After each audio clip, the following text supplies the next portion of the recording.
ನಾವಿಬ್ರು ವಿಚ್ಛೇದನ ಪಡೆದ್ವಿ ಅನ್ನೋದಾದ್ರೆ ಕೆಲವು ವರ್ಷಗಳಿಂದ ನಾನು ಬೆಳೆದಂತಹ ಅಂದ್ರೆ ನನ್ನ ಆಲೋಚನೆಗಳು, ನನ್ನ ಜೀವನ ಶೈಲಿ ಒಂದು ಆಯಾಮದಲ್ಲಿ ಹೋದ್ರೆ, ನಿವೇದಿತಾ ಅವರ ಒಂದು ಯೋಚನೆ, ಆಲೋಚನೆ, ಒಂದು ಜೀವನ ಶೈಲಿ ಅವ್ರದೇ ಒಂದು ಆಯಾಮದಲ್ಲಿ ಬೆಳೀತಾ ಹೋಯ್ತು. ಸೊ ಇದ್ರ ಮಧ್ಯದಲ್ಲಿ ಜೀವನ ಅಂದ್ರೆ ಏನು ಅಂತ ನಾನು ಅರ್ಥ ಮಾಡ್ಕೊಂಡಿರೋದು ಮತ್ತೆ ನಿವೇದಿತಾ ಅವರು ಅರ್ಥ ಮಾಡ್ಕೊಂಡಿರೋದು ಎರಡು ವ್ಯಾಖ್ಯಾನಗಳು ತುಂಬಾ ಡಿಫ್ರೆಂಟ್ ಆಗಿತ್ತು. ಅದು ಒಂದಕ್ಕೊಂದು ಹೊಂದಾಣಿಕೆ ಆಗ್ಲೇ ಇಲ್ಲ.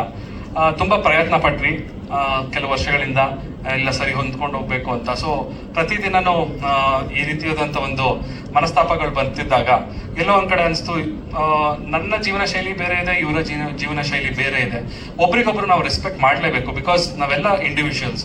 ಈ ಭೂಮಿ ಮೇಲೆ ನಾವು ಜನ್ಮ ಪಡೆದಿದ್ದೀವಿ ಅಂದ್ಮೇಲೆ ಅವ್ರಿಗೆ ಎಷ್ಟು ಹಕ್ಕಿರುತ್ತೆ, ನಮಗೂ ಕೂಡ ಅಷ್ಟೇ ಹಕ್ಕಿರುತ್ತೆ. ಸೊ ಹಾಗಾಗಿ ಯಾರು ಫೋರ್ಸ್ಫುಲ್ ಆಗಿ ಒಬ್ರ ಜೊತೆ ಇರೋದು ಸರಿಯಲ್ಲ. ಅಂದ್ರೆ ಮಾನಸಿಕವಾಗಿ ಒಂದು ನೋವನ್ನ ಅನುಭವಿಸ್ಕೊಂಡು ಒಟ್ಟಿಗೆ ಇರೋದು ಸರಿ ಬರ್ಲಿಲ್ಲ. ಅದಕ್ಕೆ ನಾವಿಬ್ರು ಒಮ್ಮತದಿಂದ, ಮತ್ತೊಮ್ಮೆ ಹೇಳ್ತೀನಿ, ನಾವಿಬ್ರು ಮ್ಯೂಚುವಲ್ ಕನ್ಸೆಂಟ್ ಇಂದ ಒಟ್ಟಿಗೆ ನಿರ್ಧಾರ ಮಾಡಿ ನಾವಿಬ್ರು ಖುಷಿಯಾಗಿರ್ಬೇಕು ಅಂತ ಹೇಳಿದ್ರೆ, ನಾವಿಬ್ರು ಸಪರೇಟ್ ಆಗಿದ್ರೆ ತುಂಬಾ ಖುಷಿಯಾಗಿರ್ತೀವಿ.